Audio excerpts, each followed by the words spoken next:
6 दिसंबर 2024। First news आती है PROBA, project for on board autonomy. European space agency का ये मिशन है सैटेलाइट जो हमारी इसरो ने लॉन्च किया है।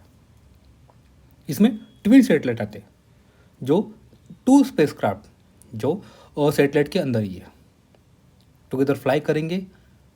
उसमें से एक फॉर्मेशन देखेगा सन के आउटर एटमॉस्फेयर का स्टडी करेंगे जिसको कहते हैं कोरोना। इस न्यूज़ को हम GS2 में माफ़ कीजिए GS3 में साइंस टेक्नोलॉजी इसमें लिंक करेंगे। सीधा क्वेश्चन में इसमें आ सकता है या PT फैक्ट पॉइंट्स यहाँ पे बन जाते हैं। इसके बारे में हम कल फिर पढ़ेंगे एक अच्छे न्यूज़ के साथ, क्योंकि हो सकता है कल इस पर एक अच्छा आर्टिकल आ जाए। आज न्यूज़ छोटी सी है, पेज नंबर 14 पे भी न्यूज़ दी है, लेकिन उसमें इतने पॉइंट अच्छे नहीं है। चलते आगे। समिट डिप्लोमेसी, राजीव भाटिया जी का आर्टिकल है, हमारे लिए काफ़ी इंपॉर्टेंट। GS2 में इंटरनेशनल रिलेशन में हम इसको लिंक करेंगे। कल हमने इंडिया नाइजीरिया पे पॉइंट्स किए थे, एक अच्छा आर्टिकल किया था। आज नाइजीरिया को साथ में लेके ब्राज़ील एंड गुयाना दोनों 3 कंट्री की मिलकर एक आर्टिकल आया। आर्टिकल हमारे लिए काफ़ी इंपॉर्टेंट है। उसमें कुछ कीवर्ड है जो PT फैक्ट पॉइंट्स बन जाते हैं या फिर हम उसको मेंस में यूज़ करेंगे। क्या आर्टिकल देखते हैं। समिट डिप्लोमेसी, किस तरह से आप अपने जो हायर डिग्निटरीज होते हैं, प्राइम मिनिस्टर, प्रेसिडेंट, बाकी कंट्री में जाते हैं और बायलैटरली मल्टीलैटरली बात करते हैं, अपने कॉपरेशन और अपने जो पार्टनरशिप है उसको इन्हांस करते हैं। नाइजीरिया के बारे में हमने ऑलरेडी कल पढ़ा था, पॉइंट फिर से यहाँ रिपीट हो रहे। नाइजीरिया एक इम्पॉर्टेंट बेनिफिशरी है, इंडिया के जो डेवलपमेंट असिस्टेंट है और हमारी जो ह्यूमन रिसोर्स डेवलपमेंट प्रोग्राम है नाइजीरिया में, एक अच्छी स्ट्रैटेजिक पार्टनरशिप की तरफ हम जा रहे हैं। हमारा बायलैटरल कॉपरेशन काफ़ी बड़ा है, trade, investment, education, energy, health, culture, people to people. साथ ही हम नए एरिया की तरफ भी बढ़ रहे हैं, agriculture, urban transportation, renewable energy, digital transformation. हमें साथ में लड़ना है टेररिज्म के खिलाफ, एक्सट्रीमिज्म के खिलाफ एंड रेडिकलाइजेशन के खिलाफ। अब चलते ब्राज़ील की तरफ, जहाँ पे लास्ट मंथ G20 की समिट हुई थी। वहाँ से एक रियो डिक्लेरेशन आउटपुट आया जहाँ पे 3 प्रायोरिटी की बात कही गई। सोशल इंक्लूजन की बात है, सस्टेनेबल डेवलपमेंट, और हमें रिफॉर्म करना है हमारे जो ग्लोबल गवर्नेंस इंस्टीट्यूशन है उनमें, world bank, WTO, IMF etcetera. वहाँ पे हमने एक प्लेटफॉर्म बनाया G20 ने, नाम है global alliance hunger and poverty. सीधा PT फैक्ट क्वेश्चन बन जाता है, मैं इसमें हमें लिखने को काम आएगा।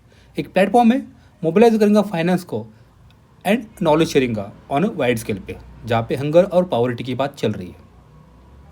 हमने एक रोड मैप बनाया G20 समिट में, नाम है better, bigger and more effective multilateral development bank, जो ग्लोबल गवर्नेंस इंस्टीट्यूशन है उनकी रिफॉर्म की बात करेगा। G20 के समिट में कुछ कन्फ्लिक्ट चल रहे हैं, ऑलरेडी हर जगह होते हैं, यूरोप एंड वेस्ट एशिया में। इश्यूज़ क्या है, इकोनॉमिक डेवलपमेंट पे और क्लाइमेट चेंज के, कि कौन रिस्पॉन्सिबल है, कौन उसकी भरपाई देगा। क्लाइमेट क्राइसिस बढ़ते जा रहे हैं। अब चलते गुयाना की तरफ।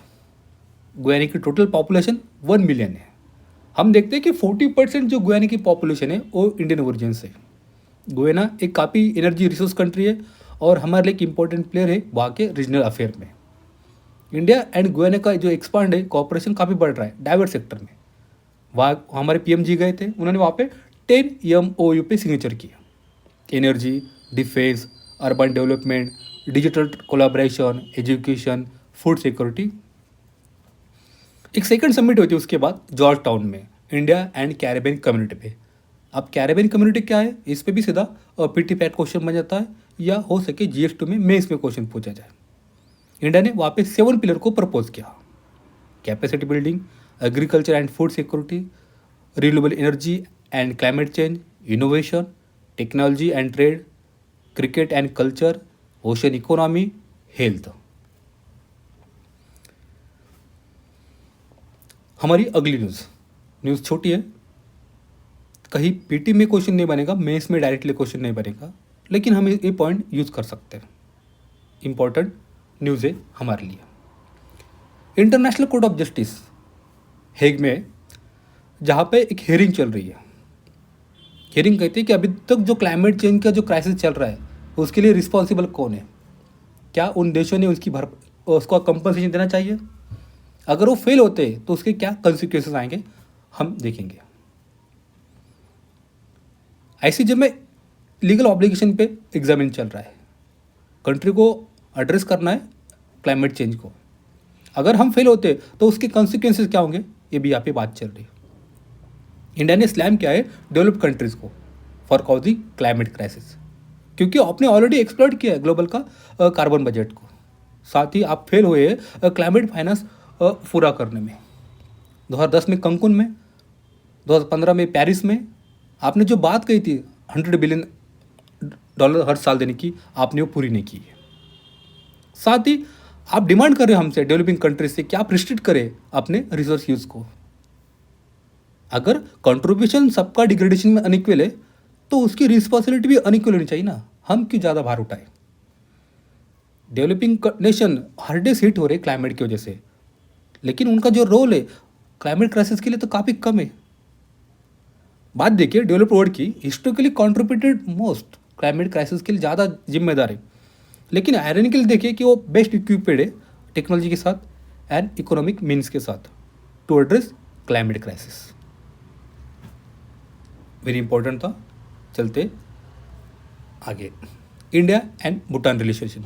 भूटान आईआर का टॉपिक है, कुछ पीटी फैक्ट पॉइंट्स है, और हो सके GS2 में हमें सीधा क्वेश्चन पूछा जा सकता है इंडिया बांग्लादेश रिलेशनशिप पे।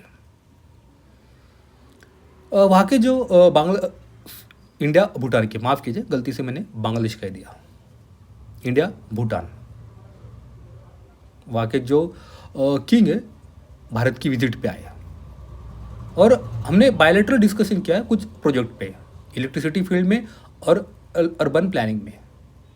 वहाँ की एक सिटी है जिसको भारत डेवलप कर रहा है, भारत फंड दे रहा है, गेलप्पू माइंडफुलनेस सिटी प्रोजेक्ट। उस वजह से अगर ये बिल्ड हो जाता है, भूटान में प्रॉस्पेरिटी आएंगी, विल बीइंग आएगा।